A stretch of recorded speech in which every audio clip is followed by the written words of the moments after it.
If you have one frame and you have 20 tires, you have 20 pieces of everything else. If you have one frame, you only can build one car. It doesn't matter about all the other pieces. You just have that one frame. So often at times, if we can figure out that one thing, then everything else can actually come together. We just got to figure out often at times what's that one thing that could be holding an organization back. The Intelligence Forge podcast is sponsored by Permasize AI Forge. The Intelligence Forge podcast is sponsored by Permasize AI Forge. At Permasize AI Forge, we know you're ambitious, but are manual tasks like admin, lead generation, nurturing, and onboarding holding you back from truly scaling your business? Imagine saving dozens of hours every week, freeing you to deepen client relationships and execute high-impact strategy. Our clients aren't just imagining it. They're saving countless hours per week and doubling their revenue within months. We custom-build AI automation systems that eliminate the grind. From effortless lead generation and nurturing to seamless onboarding, we give you back the most valuable resource, your time, so you can focus on building those vital human connections and driving strategic growth. Stop letting repetitive tasks limit your potential. It's time to build a business that works for you, not the other way around. Ready to unlock your true scaling power? Visit PermasizeAIForge.com and book your free AI audit call today to discover how you can save time and double your revenue. And don't forget to like and subscribe to the Intelligence Forge YouTube channel and hit that notification bell so you never miss a new episode. Scaling organizations' impact. The hidden leadership challenges that keep organizations from growing. Welcome to the Intelligence Forge, where we explore how businesses leverage intelligence, both human and artificial, to transform their operation. Today, I'm thrilled to have Dr. Lyn Corbett with us. Dr. Lyn is the founder and president of Pivotal Group Consultants and was recently named to the San Diego Business Journal's ST 500 Most Influential People in San Diego 2025. Dr. Lyn, welcome to the show. Thank you for having me. It's an honor. All right. I'd like you to start by, having you introduce yourself and Pivotal Group in your own world. What should our listener know about you and the work you're doing with your nonprofit organization? Yeah, so we, the Pivotal Group Consultants, we were formed in 2013, really focus on working with nonprofits. We're a consulting firm, so we work with nonprofits, local government, and also individual business leaders and helping them to further their cause. Nonprofits often at times have the heart, they have sometimes the other resources, but they don't know the procedures or the process to move things along. So we've kind of like worked with them since 2013, helping them do strategic planning, leadership development, organizational dynamics, and a number of different things in order to help move their cause forward.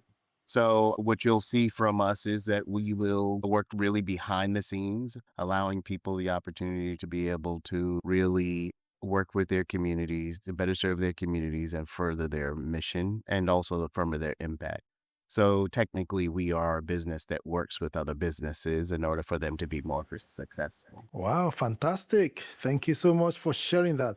And congratulations on being named to the SD5 list. That's tremendous honor. You mentioned that this recognition reflects the 800 plus nonprofit organization that has trusted the Pivotal Group over the past decade. Can you share a recent success story or win that you are particularly proud of? Yeah, sure. We've been working with a few organizations this year alone in developing leadership programs. So what happens is a lot of times, a lot of the people who have been running companies all around the country, a lot of people are retiring or they're moving on to different things. Well, they come to us now and say, we don't have anybody who can take these positions. So what we've been doing is with 3 separate organizations, we've actually developed a 6-month leadership program where we take 20 to 30 of their employees, teach them leadership 101, giving them a 360, how people view them and how people see them, do some research-based analysis for them, and build up their leadership skills so they can take some of the positions. And, it's interesting because there are people who are in the program now who are automatically moving up within their organizations, right? This is not for how do I move on to another organization, but how do I like this organization. I want to move up. I want to make more money within the organization. and then Right. we provide them that and also give them coaching along that. Just as a side note, I believe investing in people to be so important, and I'm a model of that. Several years ago, I scaled back my consulting firm and said I was going to go back to school and work on my PhD. I was already teaching at a university as Right. an adjunct faculty. I scaled back a little bit, invested in myself through leadership development and understanding that, and got a PhD at University of San Diego where I was teaching at the time, and understood leadership a little bit differently because now I'm studying the research behind it and studying the theories behind it. So it was more like, how can I be a practitioner, but also how can I take that academic philosophy and embed them? People call it a pracademic. People who are academics, the practitioners, but also academics. So I was able to invest in myself and then step back and now build my consulting firm even larger because I had that knowledge. And that's what essentially that we're doing with organizations. We're helping them invest in themselves from behind the scenes and allowing them to grow, allowing them to understand what their strategy is moving forward. So I wrote a book called Hope is Not a Strategy, right? We just can't hope that things happen. How do we help move things along? My recent book is called The Leadership Reset, and how many leaders out there are so swamped and so overwhelmed. But how do we step back and reset and figure out what's important to us, and how do we build that foundation as we move forward? So, exciting times, but also although we're not a nonprofit per se, our staff and our team and myself have been nonprofit leaders for a number of years. So we have that experience and foundation to help leaders succeed. Fantastic. Thank you so much for that.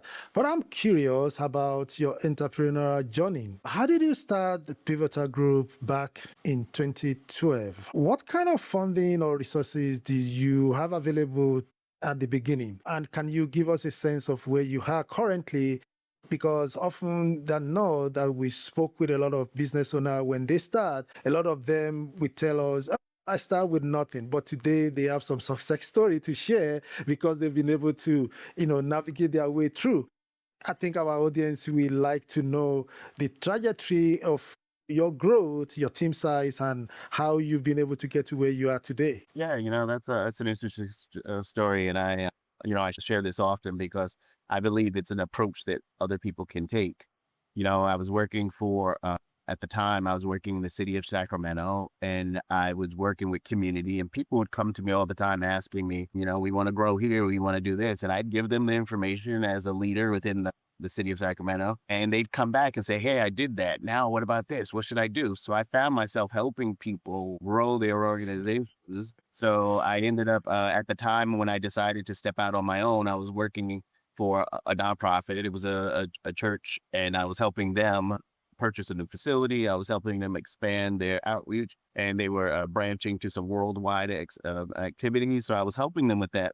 And then I said to myself, so many people are coming to me, and I get so much joy from helping people with growing their businesses. I'm going to start my firm. Now, this is where I think that a lot of people can take advantage of what I did. I said to my company at the time, I really want to step out and do some of this work that I bring joy in. What I'd like to do is to go down to 30 hours a week so I can do this on my own for 10 hours. They knew that I was a hard worker anyway, so they knew I was going to be getting all the work done anyway. But what motivated them was, I said, you're going to take those 10 hours off of my salary and save that money. So they were like, well, that makes sense. We get to save that amount of money. They were motivated by that.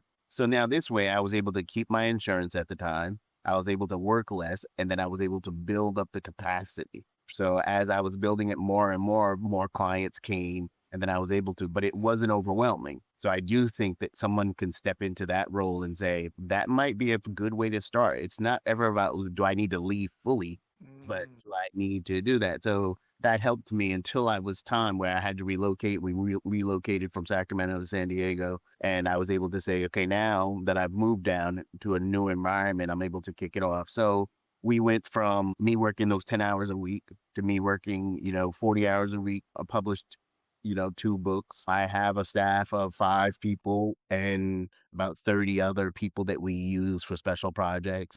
We work mostly in California, but, for a small company, we refer to ourselves as a kind of like a boutique firm.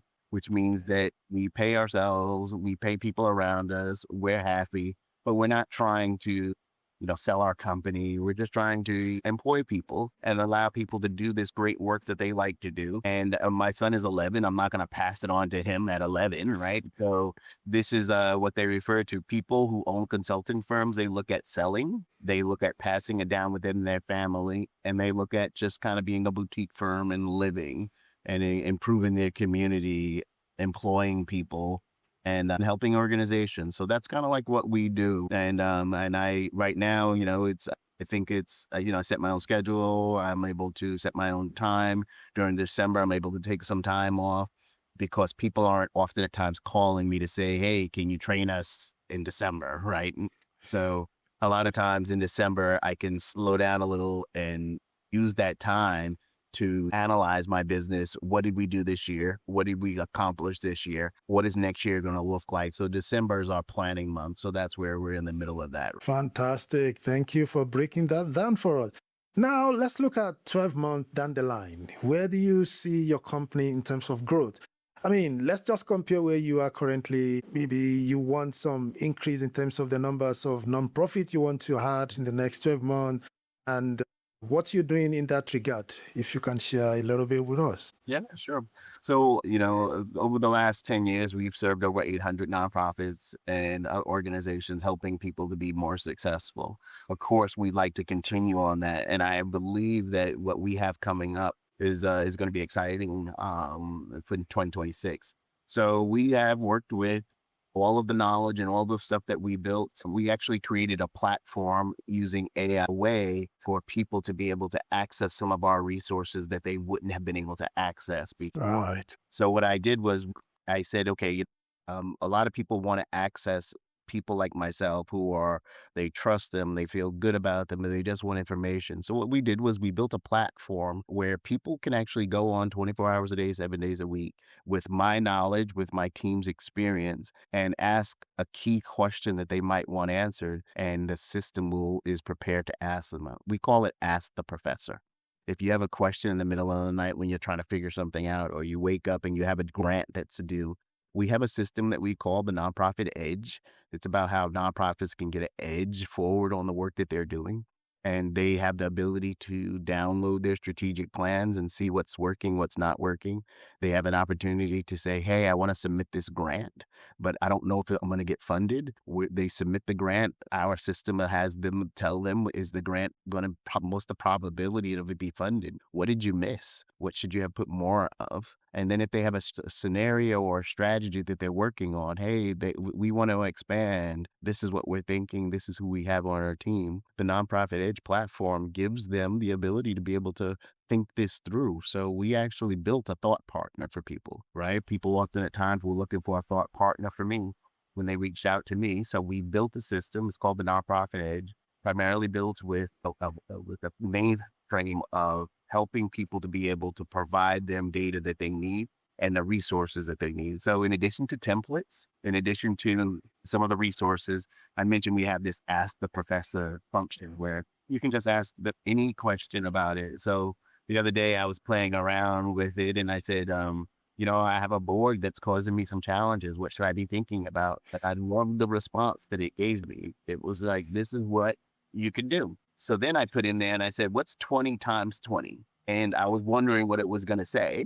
It came back and it says, if you want to do math, you can go anywhere else. I'm here to work with you on nonprofit leadership. I love that. And honestly, I trained it like me, and that's what I would have said. Don't waste my time on math, right? Waste my time on what's important. So right now, there's a wait list where people are signing up for it. We have some people who are doing some beta testing on it. It officially launches February 24th. So we're really excited about that. And we anticipate on really thinking about how can we expand our reach. And we felt that building a system like this will allow people to expand their reach. It's a membership based platform. So people become members and they'll be able to work with each other.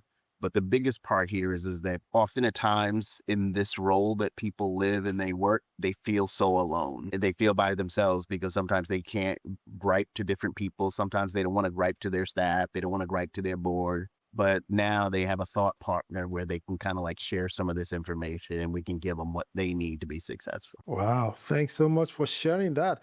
I really love the tool that you just described now. And looking at it, the fact that you're actually using it to give back to the people, to the community, I think it's also brilliant. And you now even have waiting lists. You don't want to crash the system. So you're just taking it one step at a time, which is beautiful. But I think I will say thank you so much for doing that. And I think it's really incredible. My next question will have been to ask you some of the AI tools that you are actually using, but I'm going to still go ahead, even though the one you describe is not necessarily the one you're using to probably build or scale your business, but it's very impressive that you've scaled to 800 plus organization. But when we look at how you are moving, how you are delivering to the people you're serving, the non-profit, is there any specific AI tools that you're actually using or utilizing, for you to be able to deliver efficiently and effectively and for you to even stay competitive? Yeah, I think from a consulting standpoint or any entrepreneur who really they're the founder and leader, often at times our biggest thing is time, right? So, using some of the functioning of the AI tools and systems allow us to just save time. So now I can put my time where it's better deserved. So now I don't have to worry about sending out invoices, or now I don't have to worry about developing a scope of work. Something that would have taken me maybe an hour now takes me 3 minutes, right? So time is my most precious thing because I want to build people for time. I want to be able to go out and do different things. So now my time allows me to be able to kind of be open to it. But the other thing is the analysis of things that I would have thought that I believe to be true based on my knowledge. Now I can put this a bunch of data in there and pull it together. So now I need something to verify my analysis, verify what I'm thinking. And this is a system that I use personally as a thought partner. That's why I built the Nonprofit Edge. But lastly, we get our clients and have always received our clients through these three ways. The first way that we get clients are people who have participated in our programs. They have taken our classes. They have heard me speak. Those are the people who 3-4 years down the line, if they need something, they know they can reach out and they find me. So we spend no money in marketing at all. It's the worst. The number one thing is the people who have returned from our programs, who have heard us speak. So being out in the community and speaking a lot or attending is important. The next one is return clients. We have a significantly high, over 95% platinum. So if people realize that we do good work, they come back to us for doing good work also. And then our last way we do it is we apply for RFPs, we apply for grants, we apply for different ones. We believe that those three categories have helped us tremendously. And that's without doing any marketing. We spent $0 in marketing. Wow. Now we'll move forward with Edge. We'll put some money out there in marketing. We'll figure things out because it's a membership platform. But previously, since 2013, we've just been kind of like doing this work and doing it well. And people just kind of continue to reach out to us, continue to call us. And it's been a blessing. Wow, that's really incredible. Thanks so much for sharing that. Let's go to the magic wand question. It's the fun one, it's very fun and everyone gets to answer. So it's your turn. If you have a magic wand today and you could instantly improve one thing about Pivotal Group's operation tomorrow, what will it be and why? I think that if I had a wand, I would say that the Nonprofit Edge that we put together, I think that would be the format that I would want to see not only reach some people, but reach thousands of people, reach people who are hundreds of thousands of people who are able to sit there and say, I got to write this. I got to write this grant. I don't know what to do. They have somebody else that's sitting there who is getting paid for this. It's hard to compete. My job has been to level the playing field. So my wand would be as many people getting their hands on a tool that could level the playing field. So now they can compete with grant writers, the best of grant writers. Now they compete for funding because we know it's not a matter of their programs. Their programs are probably equivalent and very, very good, but they just can't compete for the funding. And this gives us the opportunity to compete for the funding. It gives us the opportunity to evaluate programs so people know that they're doing it well. and then it helps them develop a strategy. Again, hope is not a strategy, right? So Yeah, we've got to figure sure. out what's our strategy, how we're going to move things forward. So we're excited about that. All right. Thank you so much. You've built a reputation helping nonprofits scale their impact, which brings me to today's main topic. So, from your experience working with over 800 nonprofits, what are the most common hidden challenges that prevent these organizations from scaling? Challenges that leaders don't always see or they don't actually admit sometimes. I think that often at times we have to say that leadership is going to be one of the biggest things, right? So sometimes that most nonprofits have a board of directors. So we find that whenever there's significant challenges, you can always trail back to the board. Did the board notice it? Did the board support it? Was the board helping along the lines? So that's one thing that I think is often at times. The other thing is this theory that I believe it's tied into this gentleman came up with this theory of constraints. I think that we as organizations and as nonprofits, they try and work on 10 things at the same time, right? They're jailing these plates and they're trying to keep all the plates spinning at the same time. And there's 10 things, but often at times there's that one thing that they can figure out that could actually help all of the things make easier. Right. So how do we figure out what that one thing is? And if I think that if the nonprofits are able to figure out what that one thing is, is it the leadership issue? Is it a specific program issue? But spending your time identifying what that one thing is that often at times can help. The gentleman who came up with this philosophy, he uses the example of car line, right? Automotive line. If you have one frame and you have 20 tires, you have 20 pieces of everything else. If you have one frame, you only can build one car. It doesn't matter about all the other pieces. You just have that one frame. So often at times, if we can figure out that one thing, then everything else can actually come together. We just got to figure out often at times what's that one thing that could be holding an organization back. So we work with them, helping them find that one thing. So the first thing is the leadership. The second thing is figuring out what that one thing is. And then the third one is developing what is the strategy that they can use to kind of like move forward. How are they going to measure that strategy? How are they going to test that strategy? And how do they motivate people around them to support them? We find that the number one reason that people stay at jobs is because of their supervisor. The number one reason people leave jobs is because of their supervisor, right? So how do we build leadership as a path through organizations that allow people to be stronger leaders for their staff, to support their staff in ways that they can, but also to work moving an organization forward at the same time. Thank you so much for that. You've developed the impact model for strategic planning. Can you walk us through a specific example where a nonprofit came to you stocked at a certain size or impact level and how you helped them break through to the next stage? A great example of that. So, strategic planning is key for many, many organizations. And if done right, it can really help people move forward, right? We find that a lot of people right now contacting us about strategic planning because it's the end of the year. They want to plan for next year. The way that our model works really well is it allows us to do a couple of analyses on the front end that allow us to make sure that people have the right things in their hands to make the decisions. If somebody says, me and my team did a strategic plan the other day, they might have done one, but it's only the thoughts of the people in the room.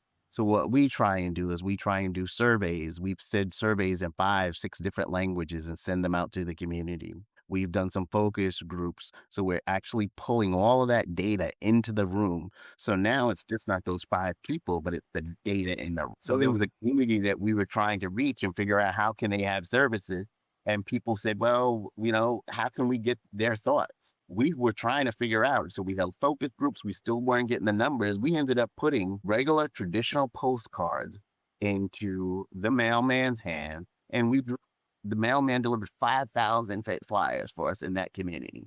And from those 5,000, we were able to get now this good, rich data that allowed people to do that. So pulled all the survey data. We pulled all this information. We do a pest analysis, which is political issues, economical issues, technological issues, and sociological issues, right? Pest model. And we did the SWOT analysis, strengths, weaknesses, opportunities, threats. We did all of our surveys. And now we can sit in the room with people and say, this is what the data is telling us. This is what the people are saying.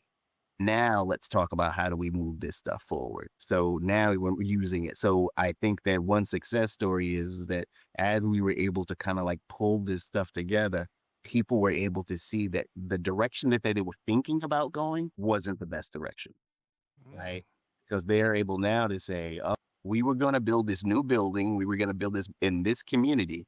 And we realized that it sounded good to us and it looked good to us, but it wasn't going to be successful because one, it wasn't what the people wanted. And two, it wasn't what the funders were going to keep funding. But without that, they would have built it and people wouldn't have come and they wouldn't have been able to maintain a building that people don't want to fund. So that's an example. That's great. That's great. All right. And I also noticed that you posted a lot about true triangle, safety, consistency, and authority. How does this framework specifically address the scaling challenge that nonprofit leaders face? Yeah, it's awesome. So in my book, The Leadership Reset, we talk about the trust triangle, right? So often at times, people believe if we looked at a triangle and authority was on the bottom, people often at times, if I put authority and given authority, I work my way up and then I earn trust at the top of the circle because the authority was given to me. I can be consistent, right? I can do what I need to do and then I earn trust.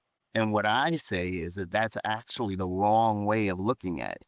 It's supposed to be reversed, right? I build trust as my foundation and then the authority comes through it. I don't need the authority we give. I earn it by building trust.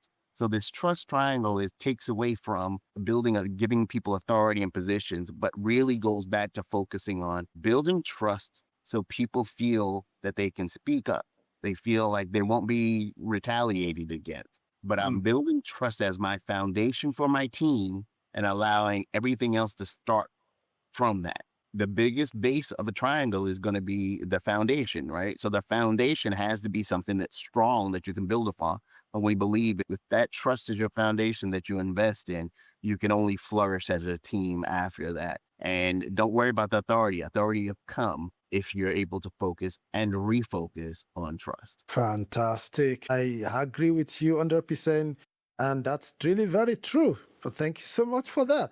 But I'm just curious. I mean, with these two frameworks that you just described, you spoke about, I want to find out, you work with nonprofit, definitely, but nonprofit could be in any form or shape. But I want to ask you specifically, does churches also fall into this kind of? If yes, can you maybe give me an example of how you've adopted or you've used this framework to also scale them? Other entities outside of nonprofits? Churches specifically. Oh, churches. Yeah, well, churches are interesting. I've worked with several churches, but what I like best about the churches is that you have these volunteers who are motivated around a general specific cause. Nonprofits, sometimes they're motivated, we're serving kids, we're serving adults, we're serving this. But faith-based entities are often at times, they're united around this faith, right? So they allow that to be. The only challenge sometimes is that we believe that people bring their knowledge and their skills to the table of a faith-based institution, but they still look for the leadership of the pastor, right? And the pastor is saying, I need you all to bring your skills here and we can move things around. So together, when you have people who are committed and you have a pastor who's providing that leadership and allowing people to be leaders, we have seen it be very, very successful. And one church that I was working with in Sacramento, they were trying to intentionally scale and move up and grow as a church. They just didn't know what was going to be the best way for them to be able to expand. And what they were able to do was to find out ways to support and grow. We actually had to work with them and figuring out how are they going to justify expanding as a church, when there are times where people actually at times don't think that churches have funding that is coming in. So I had to actually convince them that, you know what, based on what our giving is on a consistent basis, we are actually not only providing additional funding for people, we are actually able to say that our church is being run like a business. It's consistent. So I think sometimes looking at churches as just from what they're trying to provide is one aspect of it, but also churches are gathering points for people. Churches are places where people go for answers. And I think sometimes, even as a nonprofit, churches have so much more ways that they can impact communities. All right. Just to add to that, that's really, you sum it up very beautifully. But I just wanted to add something to that question. I know you just told me now at the beginning that hope is not a strategy, Yeah. right? But some of these nonprofits you're working with believe that faith is the substance of things hoped for.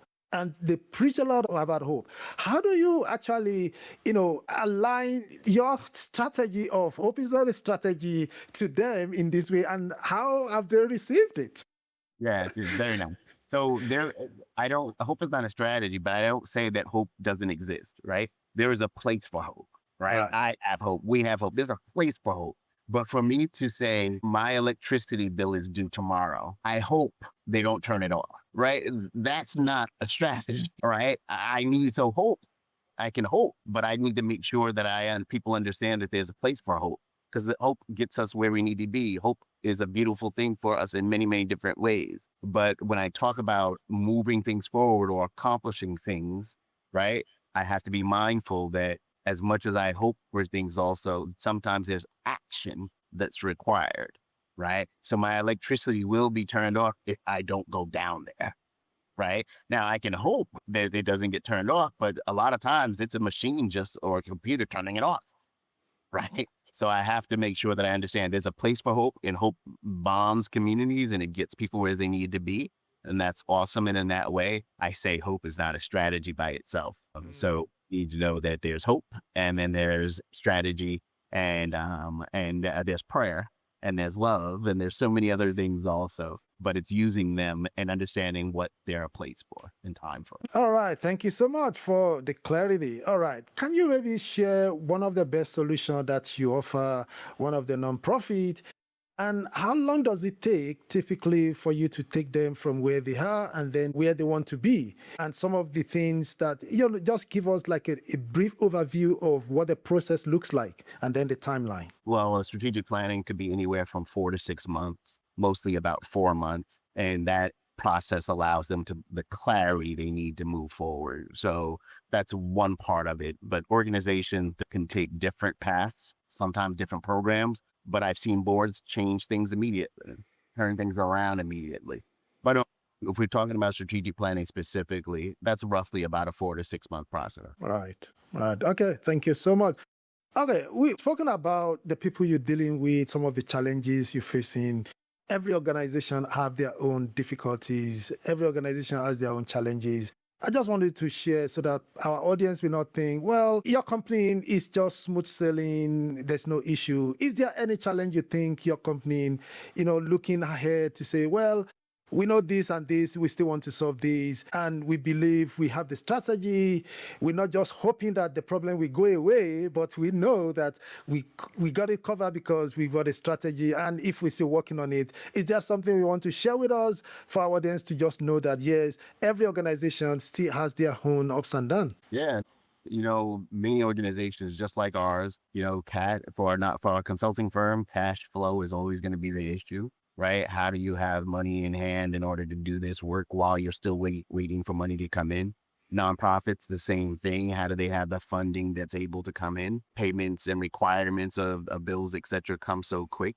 So we all aren't just sitting back saying that this is all great and it's all fine and dandy, right? Managing staff is always going to still be an issue. We still operate like a company. We still have to look at what our overhead expenses and try and maintain that. But we still have to look at where are our resources, what resources do we have available? How do we stay up on the new stuff that's coming up? So, none of this, we just don't assume that people continue to make all of these things work and all of these things happen. We have a good model key in this, but if we don't analyze our work from the last year, if we don't see where the trends are going, where it makes things much, much difficult. All right. Thank you so much for sharing that.